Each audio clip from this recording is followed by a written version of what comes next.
The story takes us to the year 1977, during a time when the atmosphere in South Africa was extremely dangerous. The entire country was burning in the fire of racial segregation. There was so much hatred between white and black people here that the white police often treated black people like animals. In many places, conditions had become so bad that both fear and anger were clearly visible on the streets. Amid this atmosphere, we see two young men, Tim and his friend Stephen. Both had completed their graduation that same year, and now they wanted to raise their voices against this injustice. They felt that if no one spoke up, this discrimination would never end. One day, in a crowded area, the two of them come up with a small plan. They use a small explosive device so that leaflets would fly into the air and reach people. This wasn't a real bomb, just a method to spread their message to as many people as possible. As soon as the device activates, hundreds of leaflets spread into the air. People stop, pick the leaflets up off the ground, and start reading the message written on them. But as soon as the leaflets spread, Tim realizes that staying there too long could be dangerous, so he immediately starts to leave. But within moments, the police arrive there, and both of them are caught on the spot. Sometime later, a case runs in court. Tim and Stephen are accused of endangering people's lives by using a bomb. Tim, who had become a well-known protester, is given a 12-year sentence. Stephen Lee receives an 8-year sentence. After this, both prisoners are dragged and put into a police van. The van takes them straight to a place whose name alone made prisoners' hearts sink: Pretoria Prison. This was that same dangerous prison from which, to this day, no prisoner had ever come out alive. As soon as they reach the prison, guards start reciting strict rules to them, and they're searched very carefully so that they don't have anything on them that could become a danger inside. After this, the outer doors open, and they're taken inside the prison. As soon as Tim steps inside, his eyes go first to that large iron door and its lock system. Everyone else was perhaps looking around in fear, but Tim was carefully trying to understand that mechanism, as though he were noting every small detail in his mind. A little while later, the guards take Tim and Stephen towards separate cells inside the prison. Both their cells are close to each other, but inside, they're completely alone. In the morning, suddenly a loud bell rings, and that very sound wakes Tim up. Within a few moments, the entire prison seems to awaken. The iron doors open, and all the prisoners start coming out of their respective cells. The guards line them up and take them all together toward the mess hall. Tim was a bit shy by nature, so he couldn't understand which table to go sit at. Everywhere, small groups of prisoners had formed, and he stood there quietly, watching everyone. Just then, a prisoner comes up to him and, with a slight smile, gestures for him to sit with him. This man's name was Denise Goldberg, a name that everyone inside the prison knew. After a little conversation, Tim and Stephen slowly tell him that a dangerous plan is running through their minds. They want to escape from this prison. During that same time, a scene unfolds in front of them that makes the entire atmosphere even heavier. A black worker working in the kitchen accidentally spills some soup. Over just this small matter, a guard, in anger, starts mercilessly beating him with a baton. Watching this, it becomes clear that humanity holds no value in this place at all. A little while later, Denise takes Tim and Stephen aside and talks seriously about their escape plan. He explains that this task isn't as easy as they think. The prison walls are extremely high. Barbed wire is fitted everywhere on top. Guards in the tower are always stationed with searchlights and machine guns. If anyone tries to escape, they'll be shot dead directly without warning. He also explains that digging a tunnel is almost impossible too, because both the ground and the security are against it. Finally, Denis clearly explains to them that they should end this crazy dream right here, because getting out of here is nearly impossible. A prisoner standing nearby had been quietly listening to all of this. After a few moments, he comes over to them and gives his name, Leonard Fontaine. Then, looking straight into their eyes, he says, "If you two are really making a plan to escape from here, then I'm with you in this plan too." As night falls, silence spreads through the prison corridors. Tim sits in his cell, waiting for everything to become completely quiet. Then, he slowly takes out a matchbox he had hidden with him. Lighting a faint flame, he tries to peer inside the door's lock. His entire effort is just to understand exactly how this lock works. Suddenly, he hears the sound of guard footsteps outside. Tim immediately extinguishes the match and breaks it and throws it away so that no evidence remains. But he wasn't going to stop.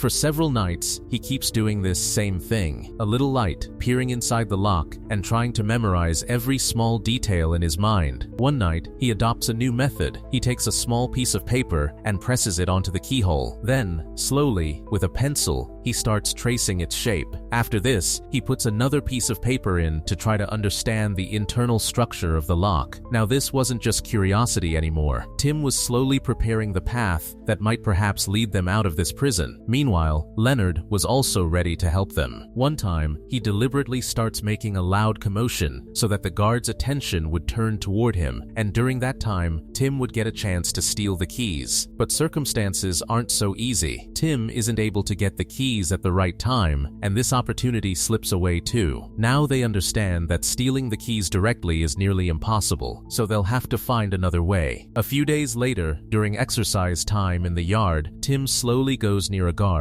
From outside, he tries to look normal, but his gaze stays fixed continuously on the guard's keys. He looks very carefully at the pattern formed on them and memorizes them in his mind. Later, going to his cell, he draws that same pattern on paper. After this, for several days, Tim keeps looking for every opportunity to get a close look at the keys. Slowly, he prepares a separate sketch of each key. Then he starts taking advantage of his job at the woodwork shop. During work, he secretly hides small pieces of wood with himself and, whenever he gets the chance, brings them out. One day, suddenly, a guard comes inside. At that same moment, Stephen quickly drops a bowl full of nails onto the floor. A clattering sound echoes all around, and the guard's attention turns toward it. At that very moment, Tim quickly hides the items he had with him inside a thermos and tries to act normal. But the guard grows a little suspicious. He calls both of them over and orders their things to be checked. The guard picks up Tim's thermos, opens it, and pours out the coffee. Then he peers inside and looks. The thermos appears completely empty to him. He's surprised, but he doesn't find anything suspicious. In reality, Tim had already hidden everything so cleverly that the guard couldn't understand anything. Now he had all the necessary small parts with which he could make fake keys. As night falls, he takes out his small knife and starts cutting the pieces of wood. Then, with the help of glue, he starts joining them and shaping them into different forms. This work wasn't easy. Night after night, he keeps working without stopping, with just one purpose: to make keys that could open the real locks. Finally, one night, he gathers courage and tries the key made for his own cell door. For a few moments, everything goes completely quiet. Then suddenly, a faint clicking sound comes from inside the lock. Tim slowly turns the handle and the door really opens. In that moment, a slight smile appears on his face. Now he had become certain that this seemingly impossible plan might really work. One morning, seeing an opportunity, some prisoners start keeping watch so that no guard would come this way. At that same time, Tim slowly goes near the outer door and tries to open the lock with the key he had made. The first time, the key doesn't go in properly. He turns it slightly to adjust it, and this time the key slides in easily. A few seconds later, the lock really opens. But the real trouble begins now. Tim tries to pull the key back out, but the key doesn't move at all. He tries repeatedly, but the key had gotten badly stuck in the lock. In his panic, his hand moves a little too fast, and suddenly, the wooden key breaks right there. Now a piece of it was stuck inside the lock. Sweat breaks out on Tim's forehead. He immediately tries to pull out the piece of wood stuck inside the lock so that no one finds out. Just then, suddenly a guard passes by along that same path. Tim's breath nearly stops. He stands completely calm, as though nothing had happened. A few seconds later, the guard moves on without paying attention. Tim breathes a sigh of relief, but the problem was still there. He tries very hard, but the piece of wood stuck in the lock won't come out. Finally, exhausted, he gives up trying. Going back to his cell, he lies down on his bed and thinks, whatever happens now will be seen. A little while later, his eyes fall on the door latch. The latch was sticking out a little. Tim thinks maybe this happened because of his own mistake, and the guards haven't noticed yet. He puts his key into the lock again, opens the lock, and pushes the door shut. And that's when something strange happens. As soon as the metal key goes in, the piece of wood stuck in the lock comes out on its own. Tim stares at it for a few moments, as though he can't even believe his own luck.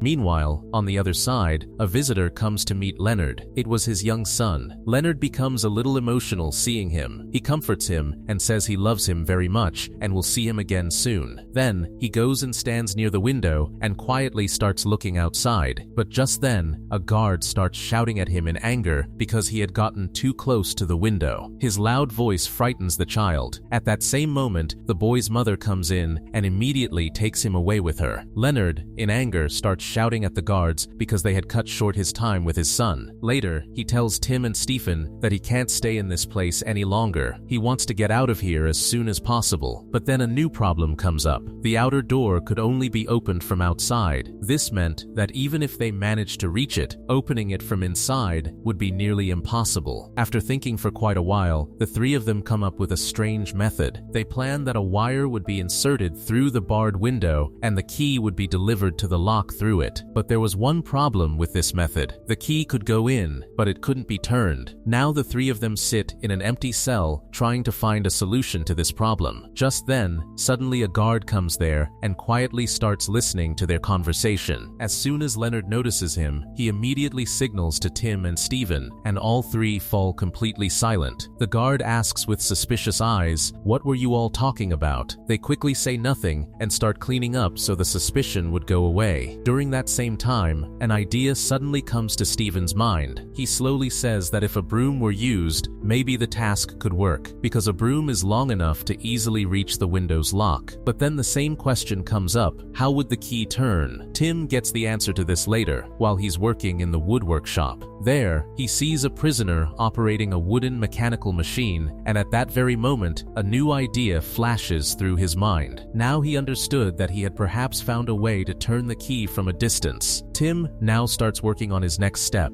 He makes a special kind of rotating key stand out of wood that could turn exactly like a real key. Then he attaches it to the end of the broom so he can reach the lock from a distance. But the real difficulty was aiming it. For this, Tim makes a small mirror attached to a toothbrush so he can see the lock from far away. The first time, he carefully moves the key toward the lock, but the key doesn't go in properly. Tim adjusts it slightly and tries again, but this time too the lock doesn't open. Then, suddenly he makes a mistake, and the wooden key falls down onto the ground. In that moment, his heart nearly stops. If the key had stayed there, everything could have ended. Tim immediately takes chewing gum out of his pocket, sticks it onto the end of the broom, and slowly lowers it and picks up the wooden key. With great difficulty, he pulls it back toward himself. All night, he keeps trying this, inserting the key repeatedly, trying to turn it, and failing again and again. By morning, Tim was completely exhausted, but when he meets Stephen and Leonard, a slight smile appears on their faces, because finally, after many hours of trying, the door had opened. Now the three of them put the keys they had made into a jar and secretly bury it in the prison garden so no one could find them. But they didn't know that a guard standing in the tower was watching them from a distance. He had already had some suspicion because he had heard some of their conversations earlier. He comes down and goes straight to Stephen, asking to check his bag. Stephen panics, but nothing is found in his bag. Now the guard's gaze falls on Tim. Tim realizes that things could go wrong. He quickly steps forward to bury the jar in the soil. The guard comes near him and asks, in a suspicious voice, "What were you all doing here?" Tim answers with complete calm, "Just talking about gardening." For a few moments, the guard stares at him. Then, without saying anything, he walks away. All three breathe a sigh of relief inside. But someone else had also heard their conversation, Denise Goldberg. He later comes to Tim and once again tries to explain to him. Denise feels this entire plan is heading in a very dangerous direction. He clearly says that if their plan fails, the guards will shoot them dead without any excuse. In this prison, guards are always looking for opportunities to shoot prisoners anyway. Tim listens to him carefully. Now he too starts understanding that if they really want to get out of here, this task won't be possible with just 3 people. They'll need more people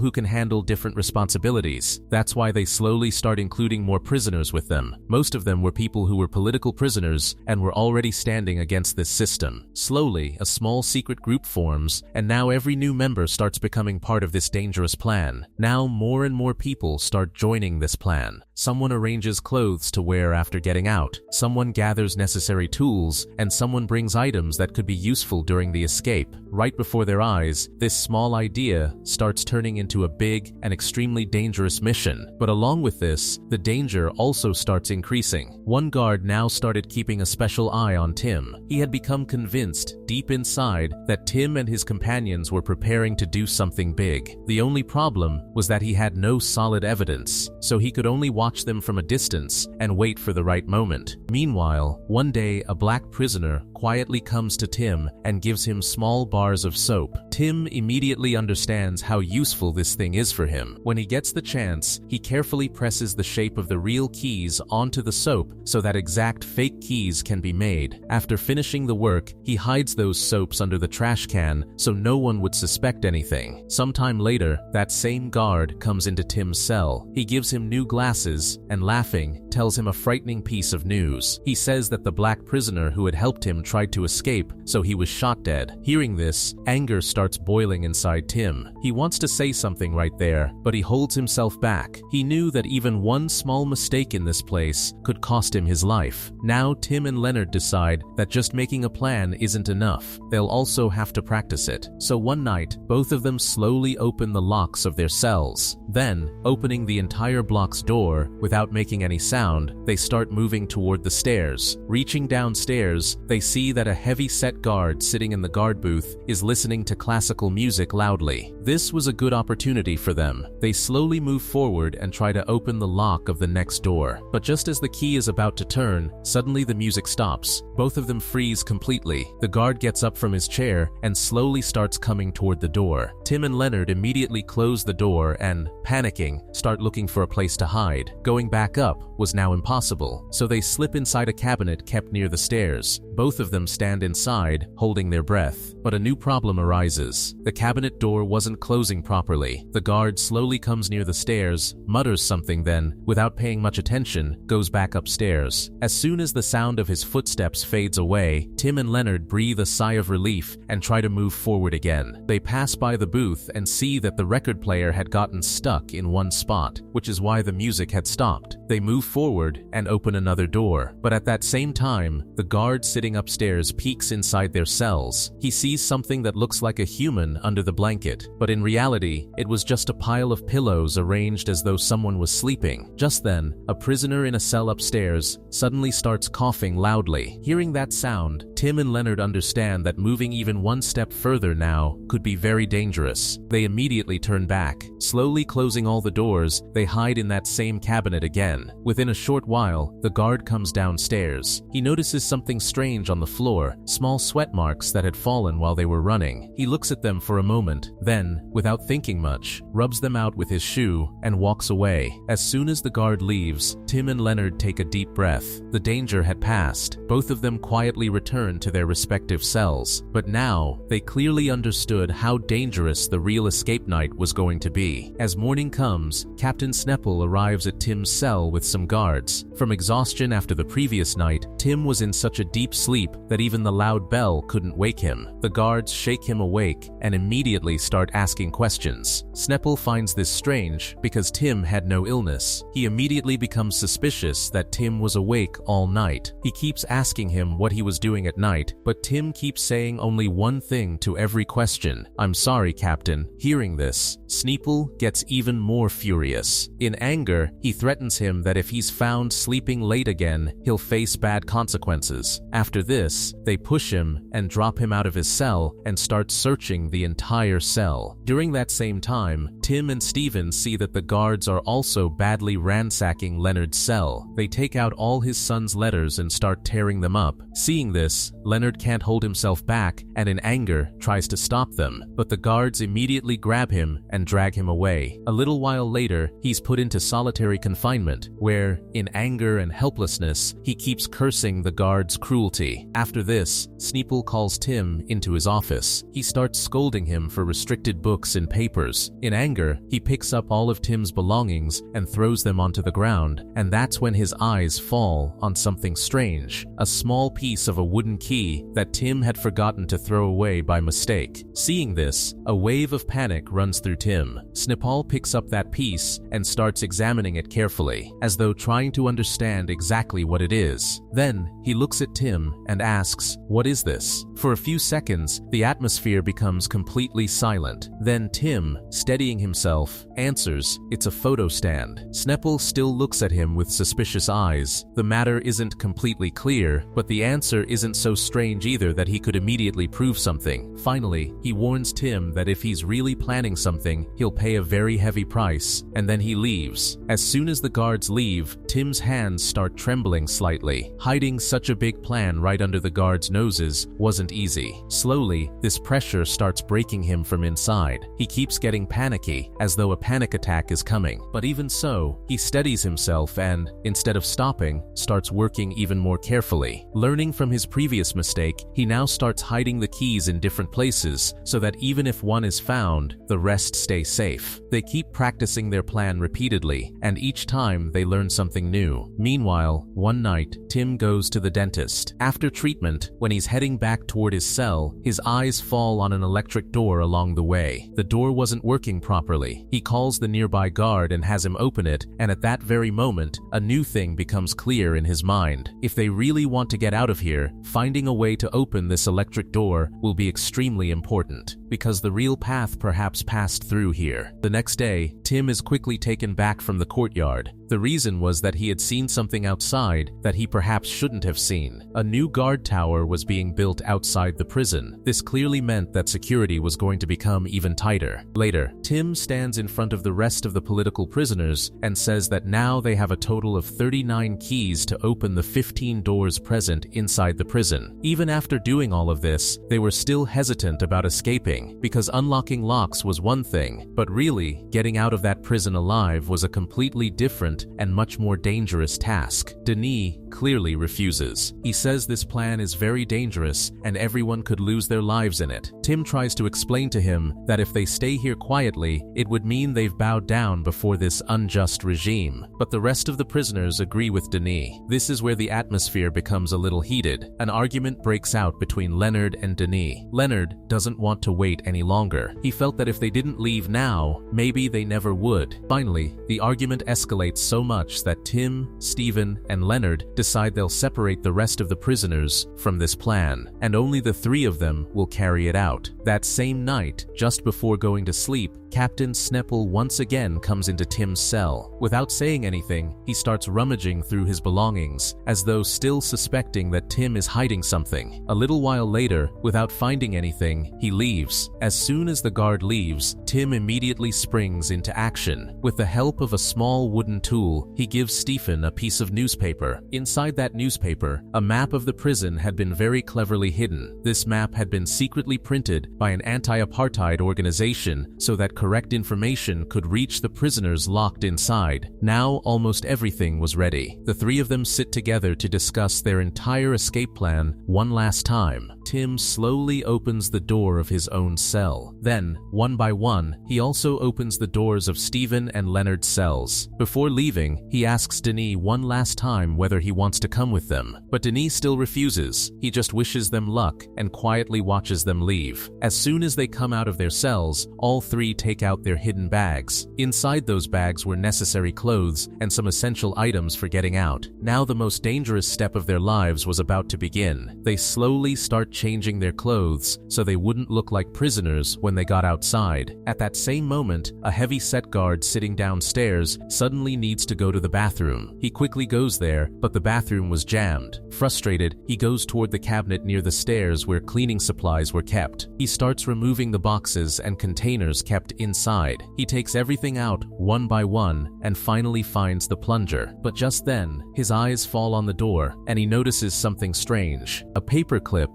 was stuck in the door, the very same paperclip that Tim and Leonard had used earlier to hide inside this same cabinet. Now if the guard becomes even slightly suspicious, all three of their entire plan could end right there. Meanwhile, all three had completely changed their clothes. Now they didn't look like prisoners at all. They quietly stand in front of the blocked door and prepare to open it. Just then, from below, the sound of someone breathing heavily and groaning is heard. All three freeze for a moment. It was that same heavy-set guard down there. Hearing his voice, the atmosphere suddenly fills with tension. Even so, Leonard gathers courage and slowly opens the door. All three very carefully go down the stairs and hide in that same cabinet where they had hidden before. But this time, the problem was even bigger. The guard had already removed the paperclip from that door, which was used to keep the cabinet door closed. Now if the door opened even slightly, the guard would see them immediately. So Tim holds the door from inside with his finger and keeps it closed with all his strength. A few moments later, that same guard comes back because he needed to put the plunger back in the cabinet. The sound of his footsteps was getting closer. Just then, suddenly, a loud scream is heard from above. It was Denny. To help them, he had deliberately given himself an electric shock and was now screaming in pain. The guard, out of necessity, immediately runs upstairs to see what exactly happened. This was exactly the opportunity. As soon as the guard goes up, Tim, Stephen, and Leonard immediately come out of the cabinet and rush toward the next door. They quickly open several doors one after another, but suddenly, going forward, they find the path blocked. Now they understand that this electric door here will only open when the buzzer outside is pressed. This meant that one of them would have to go back and press that buzzer. Without delay, Leonard runs back. He presses the buzzer, and a few seconds later the door opens. All three quickly rush inside. Now they had reached that final door which opened directly into the courtyard. Tim bends down and peers inside through the keyhole. Seeing the scene in front, their hearts start beating fast because the prison's big gate was completely open. Only this one door remained to be crossed. But then, a new trouble comes up.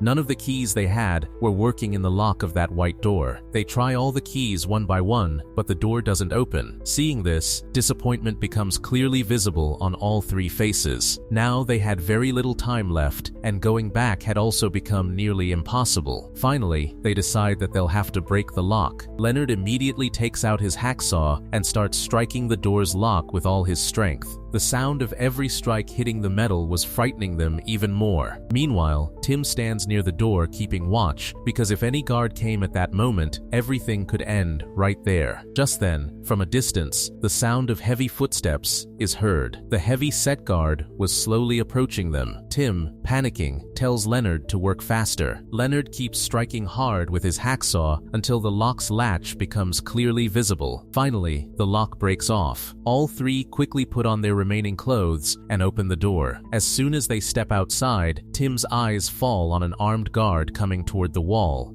Without wasting any time, Tim pushes Leonard toward the wall so they can quickly get outside and the guard won't be able to see them. They keep a constant watch on every move of the guard through a small mirror they have with them. As soon as the guard moves some distance away, Tim slowly moves toward the gate. Just outside the gate was a busy street. People were going about their work. Bikes, cars, and pedestrians were coming and going. Stephen and Leonard also walk behind him. They quietly wonder why only one guard is stationed at such a heavily monitored gate, and even he doesn't look toward the gate most of the time. Tim takes out the map. He looks at the route once more, and all of them start walking completely calmly, as though they're just ordinary people, busy with everyday life. No one pays them any attention. Slowly, they get farther away from the prison walls, and finally that first big step takes them toward freedom. Throughout all of South Africa, the biggest manhunt in history begins to catch them. Patrols happen everywhere. Roads and borders are checked, but despite this, all three quietly and carefully cross the border. They finally reach London safely. There, they reconnect with the African National Congress and continue their struggle against apartheid. After 22 years of harsh prison life, Denise Goldberg is released in 1985, and with this story comes to an end. That's it for today. Hope you enjoyed. Like the video, subscribe to Cinema Recap, hit the bell icon, and let me know your thoughts on the movie in the comments section.